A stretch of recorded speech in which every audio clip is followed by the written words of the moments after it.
Welcome, everyone. This is Tom Del Carl, and welcome back to Politics in Perspective. I hope you got a chance to see our last show, The Six Dangers of the 2030s. Today, we're going to take a little step back in time with our special guest, Governor Bob McDonnell, who was Jack Smith's first uh, political lawfare victim, but he was the governor of Virginia, and I want to talk to him about what's going on in Virginia today politically. Is it really as far left as Spanberger is governing it right now? We'll talk to him about that. In my opening statement, I'm going to talk about my latest Substack article. They come out on Wednesdays, so please follow me on Substack. The Democrats have not recovered from Vietnam. They're still under the shadow of that. And of course, the news story that came out this week that I found very interesting was uncovering the chatter that Ukraine wanted to finance Biden with U.S. taxpayer dollar money. We'll have our difference maker interview, and then our political roundup. The end of the shutdowns in sight, and Schumer's declaring victory. Well, we're going to talk about just that and a little update from Iran as well. So we want to thank Ex American News for carrying us Sunday nights at 7 p.m., worldviewtube.com for covering us, AUN TV for covering us as well. So let's get right to it, if we can, and my opening statement. I put out this on podcasts. The Democrats have never recovered from Vietnam. So why do I want to talk about that at this moment in time? Well, it relates to Iran. Because if you think about the last century, and that's what people like me do, historians do, it was a Democrat that got us into World War I and called this the war necessary to make the world safe for democracy. It was the Democrat who got us into World War II, FDR, claiming we should be the world's arsenal of democracy. It was the Democrat that ended World War II with the atom bomb. Would they drop an atom bomb today?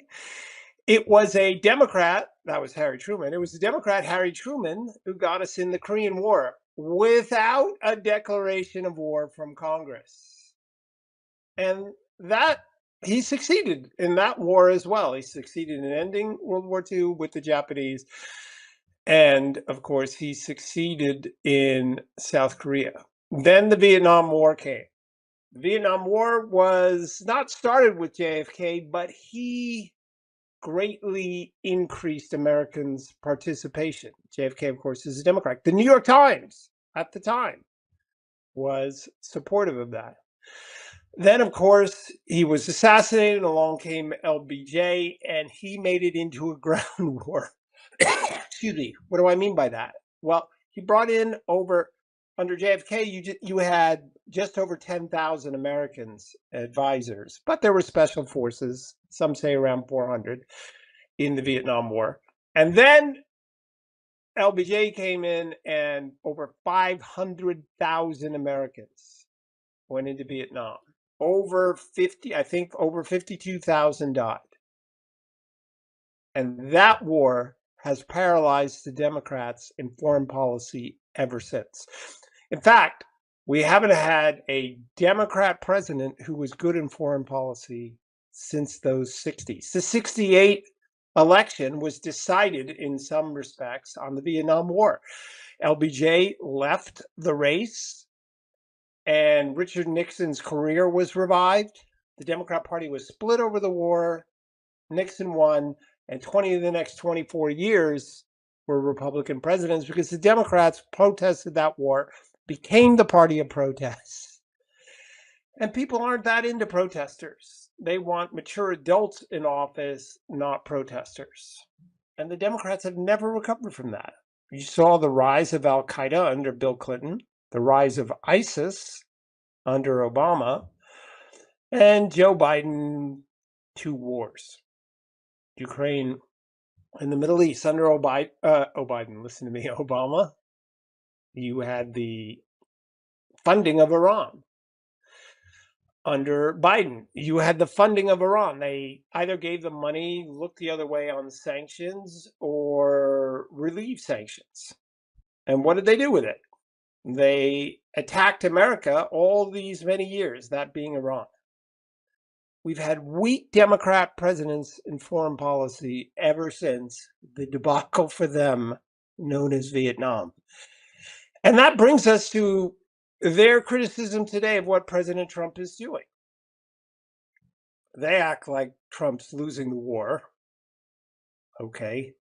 Who would you rather be right now? Bombed in back 20 years worth of investments in your military, Iran, or the United States, which is bombing from afar?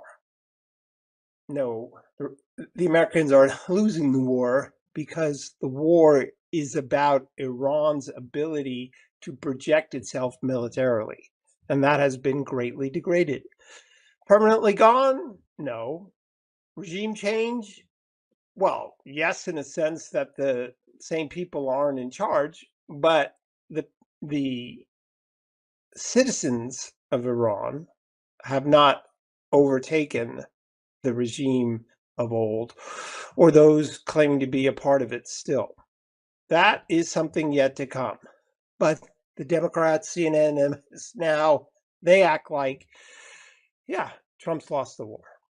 That's because the left hasn't gotten over Vietnam. And quite frankly, I don't expect them to get over it because they have become the socialist party. Socialists don't fight wars unless you're a Nazi under Hitler. They don't like to fight wars. They're all about domestic politics. Guns or butter. That was a phrase that came out of the 1960s, and the Democrats chose butter and still choose butter. They're at home fighting a war of class division. And that class division is dangerous, to say the least. That is how civilizations come to a draw, an end. If you look at the end of the Roman Republic, amidst class warfare. If you look at the end of Greek democracy, class warfare. The division was so intense, they didn't look to what was going on in the outside world in ancient Greece. And in the case of Rome, it was so intense and murders and the like of politicians that it became a dictatorship. The left here would like to consume America in this class division and ignore the outside world. Well, unfortunately, in the technological age, you can't ignore the outside world. Iran and Russia and China are at war with the United States every day in the sense that they attack America. They attack America through technological means that don't include missiles. Right after Trump started bombing Iran, Iran upped its game, its intensity of its cyber warfare. Recently, it shut down a major American company, Stryker. And we just found out that they hacked, or they claim to have hacked part of the FBI. We didn't get full confirmation of that. They certainly put out pictures, allegedly private, of Kash Patel, but they claim they have attacked the US FBI. Keep in mind, Russia, not that within the last week, also made attacks. Russia and Iran, cyber attacks, Russia and Iran do this together. China does it all the time. In fact, Iran and China potentially got together on a homeland attack on a US base that was thwarted. This is their asymmetric warfare. This is how they fight us. They don't fight us attacking the homeland with missiles, but their goal is success, shutting down through cyber warfare some aspect of the US economy, which could be more widespread on what it does to the economy than even 9/11. We must always keep that in mind. Now let's go to our next topic, and if we can bring up the next slide to talk about this. Remember that there's no foreign intervention in American politics, according to the Democrats, that's worth a damn or worth you giving a damn about it? Well, the digging in the hidden documents under the Biden administration continues on in the Trump administration. Well, the Trump administration is the one digging, the Biden administration is the one hiding it. And what do we find? Just the News, John Solomon, who's appeared on our podcast, says the U.S. intercepted Ukraine government messages discussing plot to route money to the Biden re-election. Now, of course, the Ukraine government means Zelensky, and the money came from or would have come from American taxpayers supporting their war. I don't know where you are with regard to Ukraine, but this is what I do know about the Ukraine war.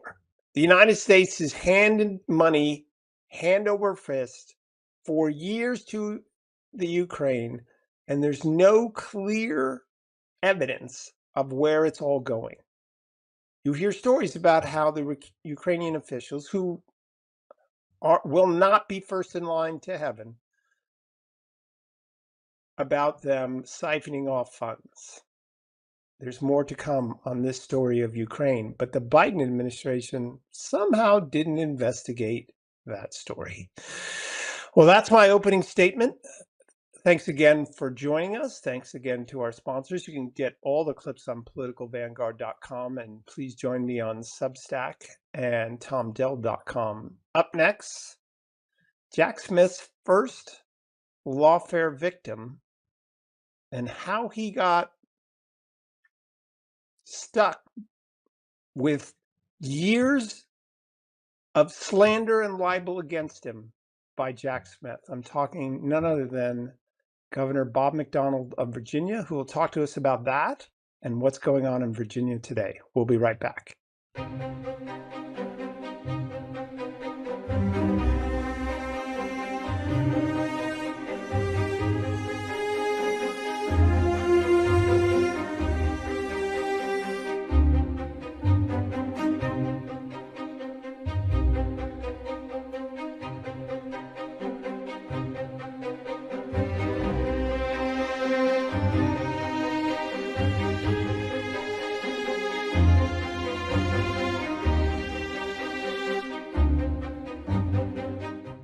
Welcome back, everyone, to Politics in Perspective. Most of you know that I've been an attorney for 4 decades, which is roughly 4 decades too long, but I take a particular interest in how the Department of Justice works and how the American Constitution works. You know who doesn't take a particular interest in the truth of the Constitution was Jack Smith. And perhaps his first lawfare victim was none other than Governor Bob McDonnell of Virginia, who was a rising star by all accounts. And he was hit with a Jack Smith hit job, legal hit job. And I've wanted to talk to him ever since on a variety of topics, certainly that. But of course, President Trump was hit with a Jack Smith legal hit job as well. So let's bring in the man who was slated for who knows, right? But Governor McDonnell, thanks so much for joining us today. There's a million things. You were head of the Governors Association, right? And you were doing really well, and you were doing good things as governor of Virginia. And then was it Jack Smith started with you, it became famous with you. So there's so many questions I want to ask, some of them legal, but people need to understand the human cost to this. So were you and your family hit out of the blue with this? Did you have any inkling? Not really. I found out the day after Valentine's Day of 2013 is my last year as governor, so I had 10 months left to go, and I found out that my wife had been interviewed by a combination of state police and FBI. And I mean, I can only tell you, I was absolutely stunned to find that out. There was nothing that I remotely thought that we had done that was legally wrong, but that's the date that I knew. And then it proceeded about another 10 months and indicted right after I left office in January 2014. So you were roughly 3 months into being governor. Virginia has a unique statute. There's no reelection. Right. It's one and done. You were doing well, were you not?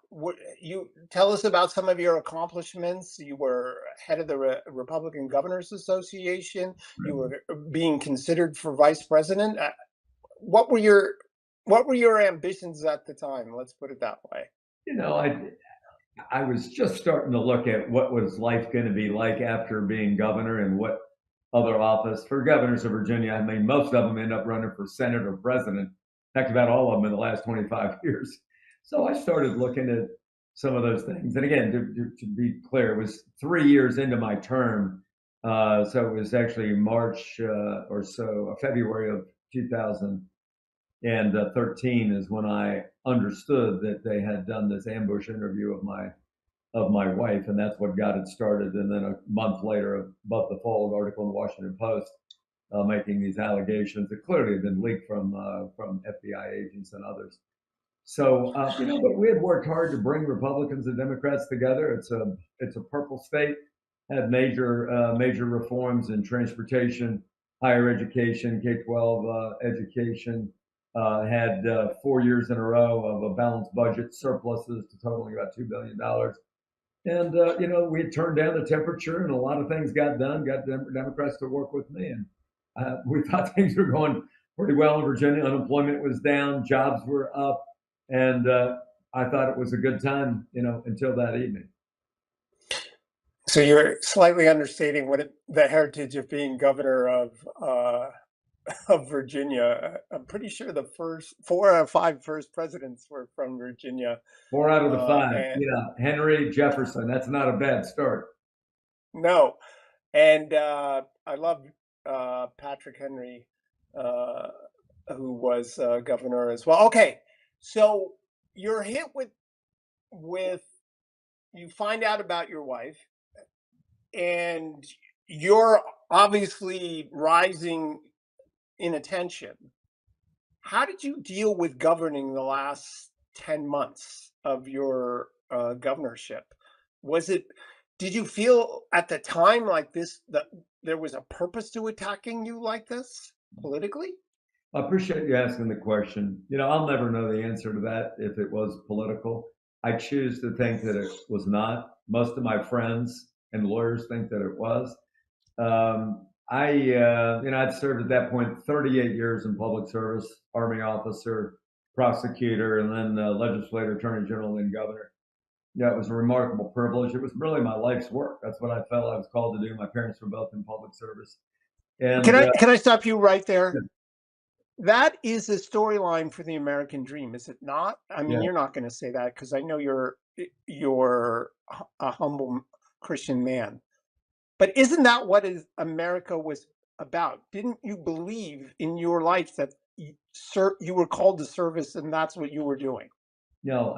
deeply, deeply. In part because of my faith. In part the example of my parents. My mom worked for a congressman. My dad was a World War II vet and then worked for the Navy after that. They gave their life to that cause and encouraged me to, start in ROTC and then go in the military. I served 21 years active in reserve, and that's what I felt my gift was from God. So I was stunned and literally heartbroken to think that the nation I'd served for 38 years was now alleging that I had done these things wrong when I knew in all my heart of hearts that I hadn't. And of course, it ended up taking about $28 million in 3.5 years to get to a unanimous verdict in the U.S. Supreme Court. But that's was my next year in office, and my next 3 years out of office was combating these charges, Tom. So At the same time as you, I, I want you to know that when I talk about this subject and this really angers me, and I think angers a lot of people in America. Did the word lawfare exist at that time? Had you I ever had heard not that? heard of it. In fact, I hadn't even heard of Jack Smith. This was again 2013, my last year in office, when I understood there was an investigation, and it was the local FBI office and U.S. Attorney in Richmond that was pursuing this.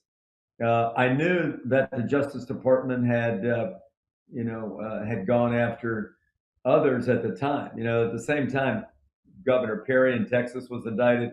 My friend Chris Christie was under investigation for Bridgegate.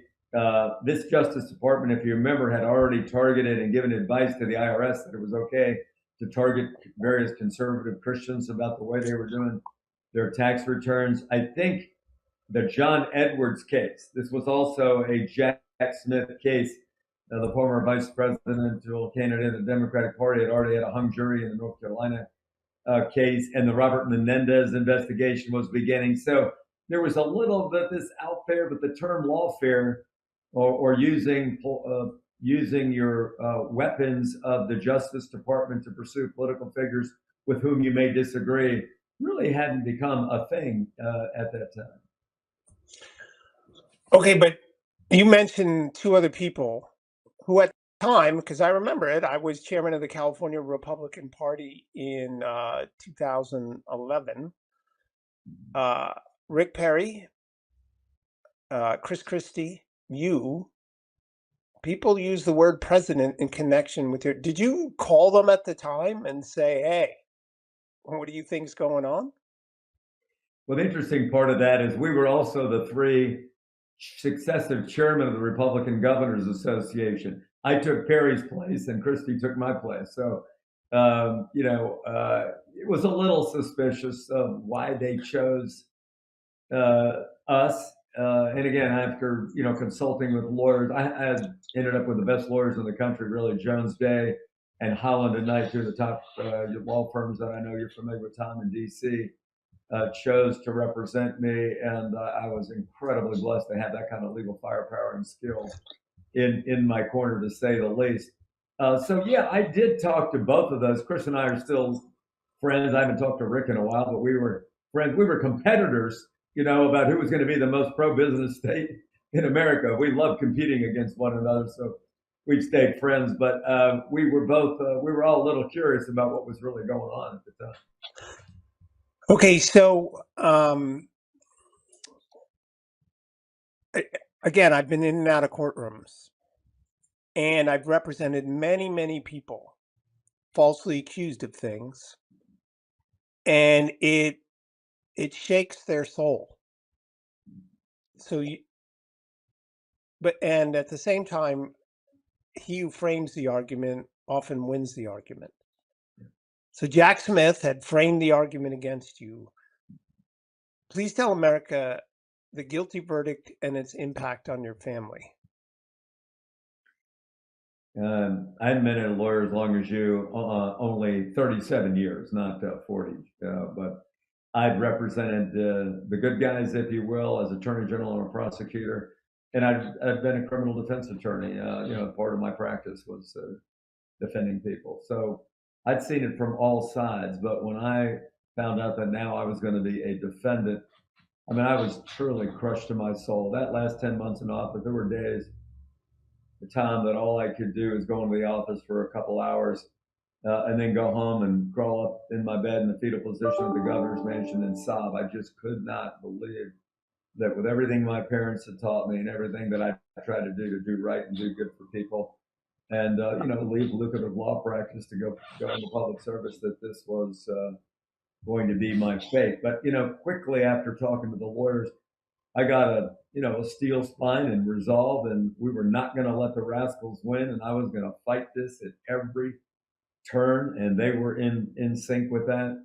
And my staff did something really interesting a couple months into the public part of the prosecution, with all the leaks in the Washington Post. Literally, Jack, I mean, Tom, about every Friday, about 3 o'clock every Friday, we'd get a call from the Washington Post saying, "We've got this new information. What do you think?" Well, you know how that is. It's a complete hit job where they know you don't. Your staff is gone. It's Friday afternoon. They're going to run this thing on Sunday above the fold, and you got a couple hours to come up with an answer. Stuff that I've never even heard of. That's the way it operated. But I in May of that year, my staff arranged for me to go to Kuwait, Walter Reed Army Hospital, and Afghanistan, and launched to a hospital in Germany about for 14 days. And man, after looking at those veterans in the eyes and seeing what they sacrificed for the country, it really put my thing into perspective. I believed with all my heart at some point, Tom, we were going to win. I didn't know how long I was going to have to endure it, but I believed I hadn't done anything legally or ethically wrong, and that we would prevail. And that really gave me the resolve visiting with those veterans. Okay, so you're an attorney, you're an attorney general, you are a defendant, and you made it all the way to the Supreme Court. Did you ever think in your life that you'd be in front of your fate would be in the hands of the Supreme Court? No, never. But I'm glad it was, because, as you know, the Supreme Court, at least that year, only took, I think, about 69 cases on the merits. They've got a lot of other procedural things that they do or do, but that, the thousands of cases that get filed, I was, delighted that I got to the Supreme Court, because that meant I had to do a lot of losing before that. We lost in the district court on the trial. We lost in the Fourth Circuit, both in a panel and en banc. And so our last resort was the highest court in the land. And not only did they, what they did right away, which was stunning to me, is they granted me bond pending appeal. My lawyer said that had not happened in almost 40 years since the Bail Reform Act of 1984, and it was John Roberts. So we knew that they were very interested in the case and saw something meritorious to take the case and give me bond pending appeal. And things were going along, I thought, well, when they granted cert in January of 2016. And then the guy I thought was going to be my champion, Justice Scalia, died, if you remember, in February 14th. And Oh, I remember. I was just crushed, because his opinions were the ones that were so important in my case, and we thought he was going to be my advocate. Okay, so 2016, we are deep into what my book I wrote is called The Divided Era. We are deep into the American division. Yeah. You're in front of the Supreme Court, and they have, correct me if I'm wrong, they have accused you essentially of participating in bribery. Yeah, it was bribery, honest services, the Hobbs Act violations. They're all part of the same thing. Yeah. Okay, so Scalia passes, and reading a Scalia opinion for an attorney is like the best new thing out that day, right? That's your highlight. And the decision comes back. I don't want to steal your thunder because I think you deserve to say, but it's remarkable. And in a divided era where the Supreme Court fights over everything, the decision was 8-0. How many times? That doesn't even happen. And I want to bring up, just John Roberts writes it, the opinion. Well, bring up some of the language from the opinion, Annie, if you could. So the language comes out from John Roberts, and people need to remember this as it relates to Jack Smith and Trump. They used two words: boundless interpretation. And when a judge or a series of judges say this, what they're saying is there is no limit to what would fall under this. The government's expansive interpretation of official act would raise significant constitutional concerns. Conscientious public officials arrange meetings for their constituents, contact other officials on their behalf, and include them in events all the time. The reason why those things are mentioned is because that's what you were accused of doing. and Jack Smith was slapped down 8-0. How often does that happen? And that included liberal justices. So I looked online and I saw the pictures of your family, your children. So how sweet was that day, and is there any repair from it? Well, it's clearly the best day of my life, June 27, 2016, to be vindicated. It still took the Justice Department 3 months to drop the case, but we knew it was inevitable after that unanimous and very strongly worded opinion. And, the miracles started taking place actually before that day, because we had amicus briefs filed by an unbelievable coalition, Tom, of people that you would think wouldn't agree on anything. But we had every White House counsel, former White House counsel, from Reagan to Obama. We had several former attorneys general of the United States. We had 200 business leaders, 83 former state attorneys general, and on, major law professors, including Barack Obama's law professor at Harvard. I mean, it was a stunning coalition of people who all looked at the law in the case and said, government, you are wrong, and worse, this is dangerous because you lead virtually every public official who set up a meeting for a donor, who set up a lunch for a donor, who wrote a letter for a donor, did the innocuous things that I did, and they could be guilty, and the sole discretion is up to the U.S. Department of Justice.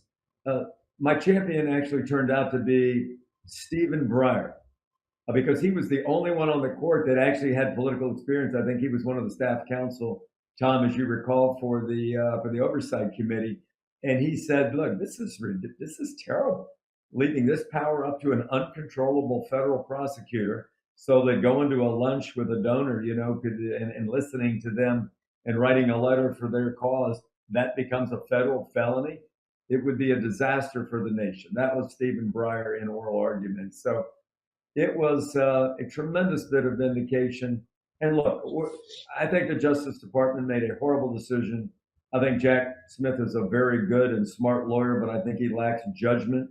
And that's what led to this prosecution and many others over the last 10 years that he was involved with. But I'd rather be tried in the United States of America with our great justice system than any place else in the world. And in my case, the system eventually worked, and the U.S. Supreme Court gave us the unanimous vindication. But as I said, it was $28 million of legal fees that I didn't have.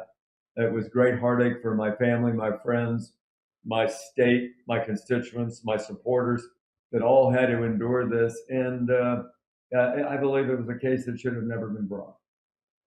Okay, so you're you're too decent a human being, because some of us have more biting view of what went on, but nothing happened to Jack Smith after that. He goes on and he charges Trump with expansive interpretations.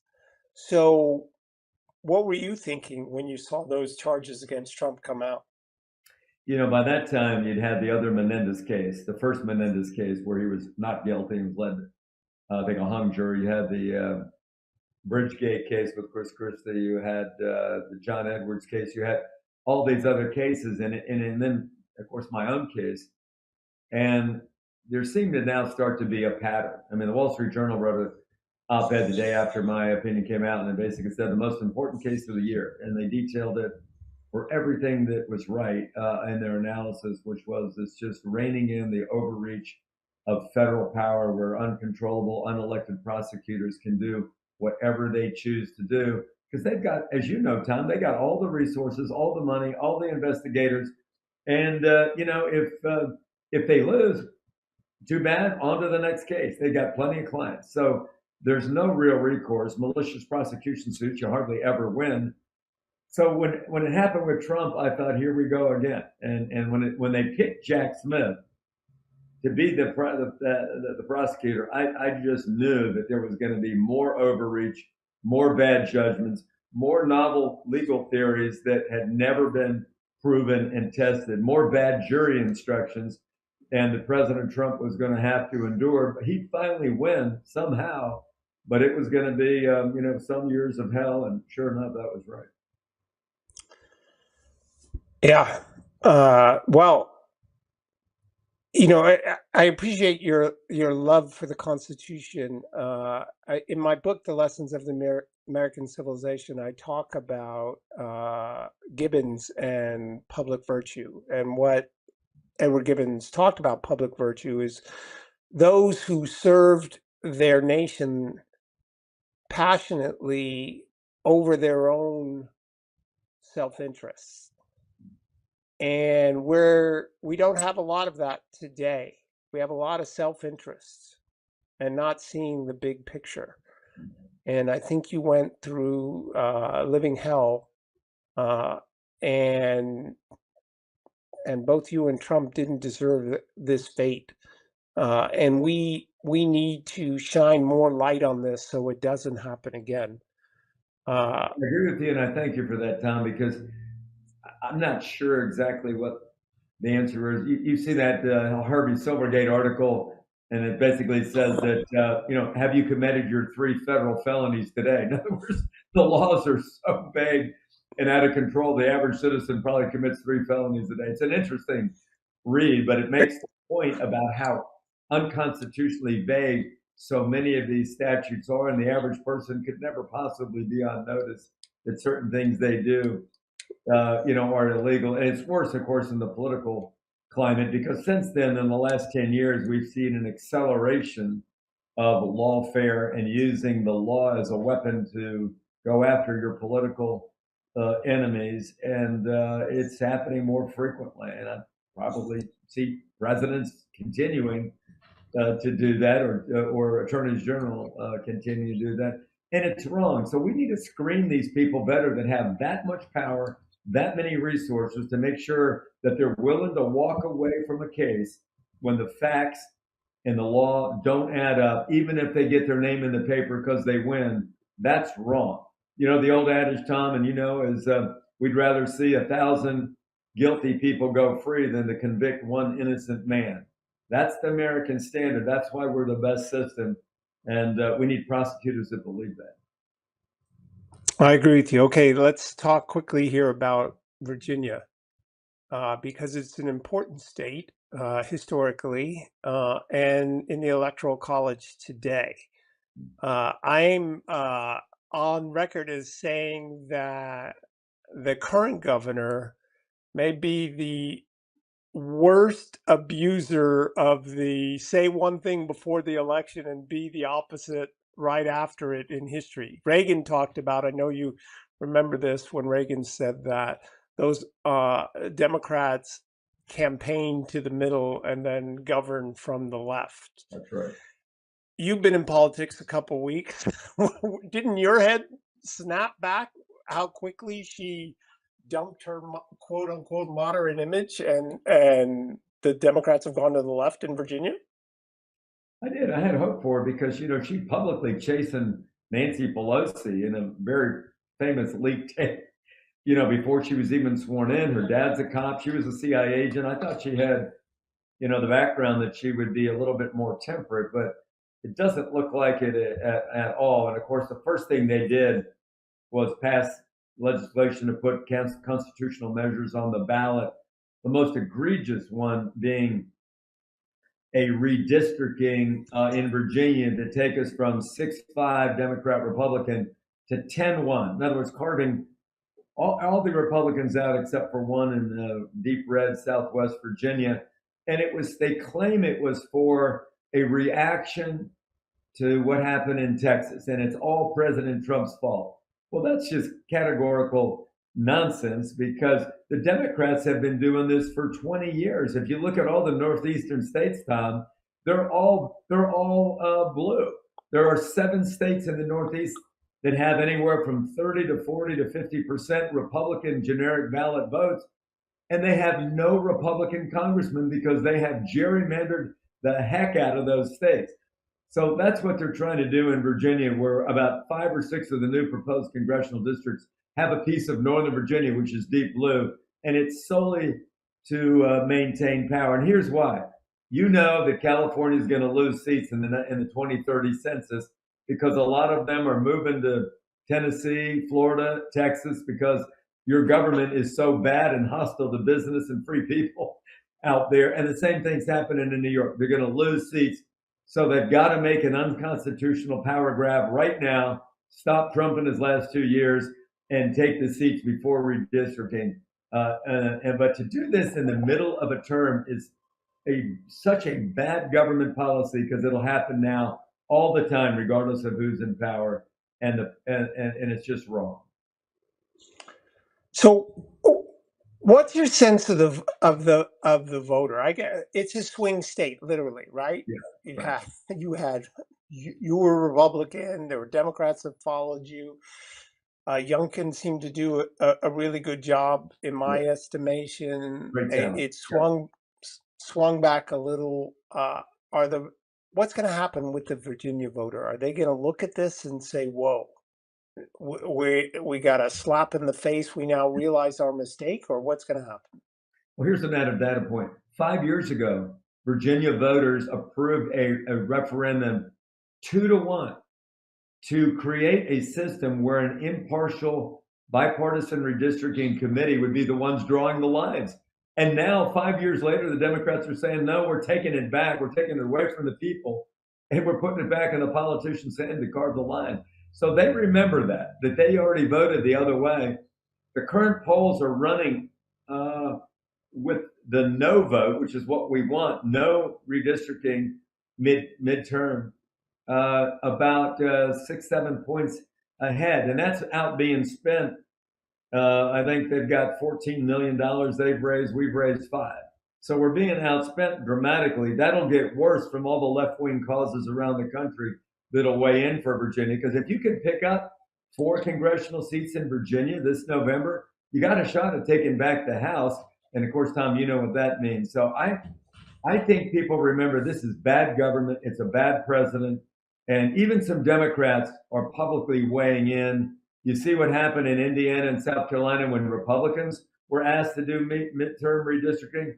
They're taking the moral high ground. They're not doing it. So it's Virginia's hanging out there as a really bad state, along with California. And I think we got a shot at winning.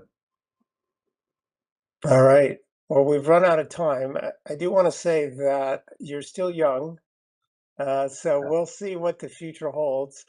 The fact that you have that iconic picture over your head of George Washington saying Yeah. a prayer in the snow makes me a fan instantaneously. But I do 35 want years to. I have that picture behind me. You're right. I appreciate you coming on to the show and talking about your experience, because America was started in reaction to arbitrary power. Yeah, exactly. And you're one of the worst examples of the use of arbitrary power.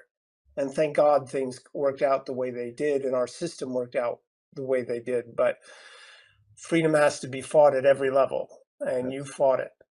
And Well, it started thank with that God you great did. Virginia on his knees in 1777 at Valley Forge. I always want to remember that. All right. Uh, Governor, thanks so much for joining us. Thank you, Tom. Well, I hope you'll come back in the future and discuss politics with us. Love to do it. Appreciate the We'll opportunity. be right back with more politics and perspective.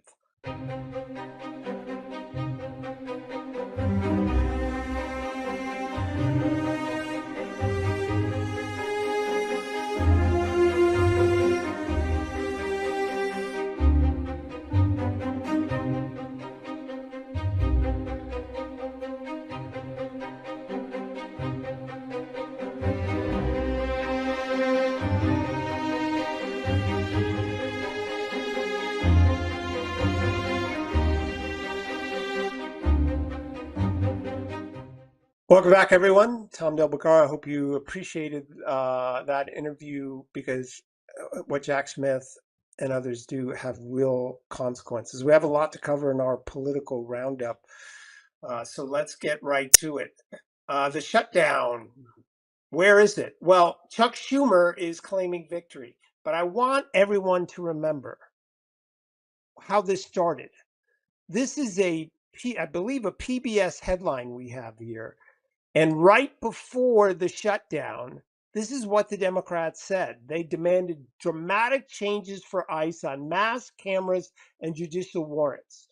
And they started the shutdown because they wanted everyone who was going to be deported to go through another legal process. And they wanted masks off ICE, and they wanted body cameras and all of these things. They got none of that through the Senate. Zero. But Chuck Schumer is claiming success. They needed to get out because this was hurting them. So when you listen to the Democrats claim success, when this shutdown completely winds up, remember that they are freaking lying to you. They just needed to satisfy their base at some particular level. Okay. Now let's turn to what's going on with Iran. We started the show with discussing Iran and the fact that the Democrats are still captured by their failures in Vietnam. But Iran is doing what it feels it can do when it comes to this war. They are losing the war in the sense that militarily they're being degraded. But that's only one aspect of the war. And in a terrorist regime, that's not the currency. Missiles aren't the currency. Fear is the currency. So let's bring up this piece out of Fox News. Iran general threatens Americans in parks and tourist spots. You will no longer be safe. Now, the Democrats are going to blame Trump for this. Oh, Americans at home aren't safe because of Trump. Well, this threat exists regardless of whether this war occurred or not. That's imminence. That is the currency of their regime.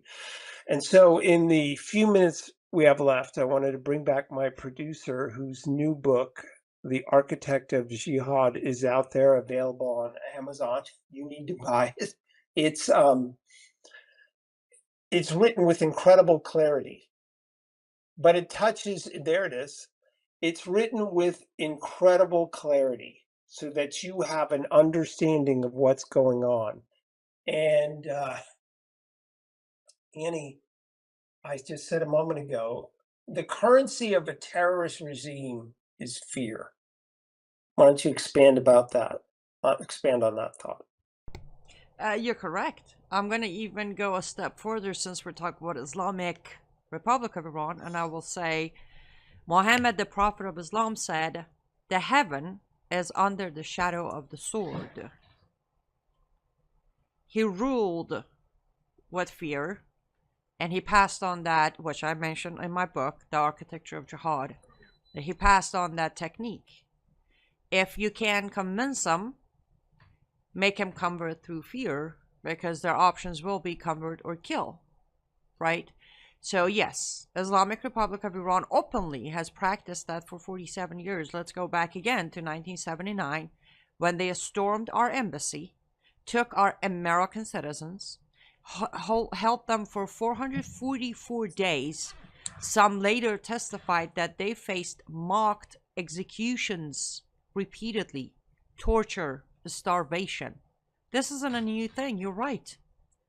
They told us day one of their arrival what their plan is for America and Americans. The problem is, too many administrations kept denying it, thinking if they deny it, it's going to go away. Yeah, Americans still have this notion that, oh, there's two big oceans, so therefore we're not at risk. But as you've talked about, open borders changed that. What we saw in Florida, where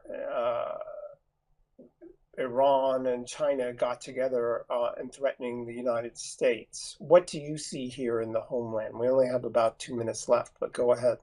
Oh, this one I can do in 30 seconds. We have faced the threat of sleeper cells exactly from day after September 11th. They've been here. But then through certain administrations like Biden, like Obama, we allowed them to grow inside America through two different ways: open border, and also removing and purging every training book of law enforcement and FBI. So they wouldn't even know about jihad. They wouldn't even know about Islamic terrorism. They wouldn't be trained on how to even spot it, deal with it, or stop it. Therefore, they started grabbing our young boys in America. They started recruiting them because, let's face it, for the last 15 years, we have taken God out of our schools. We have taken God out of our homes. We have taken masculinity, turned it into poison. So our young boys are looking for a goal. They're looking to belong, and jihadists come in and recruit them. And FBI doesn't even know what to look for because they're not being trained. Therefore, thanks to those two combinations, we are way behind when it comes to stopping jihad against Americans inside America. Yeah, that was an unbelievable victory. And I just think of the Biden administration officials that went along with this are either the dumbest people on earth or complicit. But I am aware of a recent book that came out that's a bit of a manual. So if you want to put that up on the screen, it does. And the way you write it in sort of an easy outline fashion instead of tons of words. But yes, I mean, their strategy isn't necessarily to win with a bomb in modern times. It is to convince people to think otherwise and do the work for them. Is that not true? It absolutely is, and that's one of the main reasons I wrote the book, because I realized that Yeah. Americans are just waiting for the next bomb to blow up or the next shooter to start shooting at people. They don't understand every single day we're facing jihad. We just aren't aware of it. They have to come to realize daily basis in America has turned into a full spiritual battle, and if we don't know it, we can't fight it. Yeah, absolutely. We've run out of time. This is Politics in Perspective. Thank you, everyone, again. Please share this with your friends. And thanks to our sponsors. And you can get the whole list of shows at politicalvanguard.com. Thanks so much.